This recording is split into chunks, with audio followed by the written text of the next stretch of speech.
వరద బాధితులకు గండేపల్లి మండలం టీడీపీ యూత్ ఆధ్వర్యంలో మంచినీరు బాటిళ్లు తినడానికి బిస్కెట్లను అందిస్తున్నారని టీడీపీ కాకినాడ జిల్లా అధ్యక్షులు జ్యోతుల నవీన్ కుమార్ తెలిపారు. కష్టాల్లో ఉన్నప్పుడు మేమున్నామని ముందుకు వచ్చి ఇటువంటి సేవలు చేస్తున్న యూత్ కి అభినందనలు తెలిపారు. ముఖ్యంగా నీట మునిగిన నివాసస్తులు ముందుగా తాగడానికి నీరు అడుగుతున్నారని, సాయం చేయడానికి వెళ్లే ప్రతి ఒక్కరూ కూడా మంచినీటిని కూడా తీసుకెళ్లాలని ఆయన కోరారు.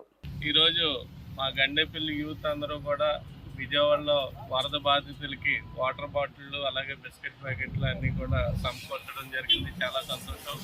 వాళ్ళు ప్రత్యేకంగా అభినందిస్తున్నాను. ఎందుకంటే ఎవరైనా కష్టాల్లో ఉన్నప్పుడు మేము ఉన్నామని ముందుకు వచ్చే వాళ్ళు చాలా అరుదుగా ఉంటారు. కానీ వీళ్ళు ముందుకు వచ్చి వాళ్ళకి సహాయ సహకారాలు అందించడానికి ముందుకు రావడానికి వచ్చినందుకు వాళ్ళందరికీ కూడా అభినందనలు తెలియజేసుకుంటూ అందరికీ ఒకటే విన్నవించుకుంటున్నాను.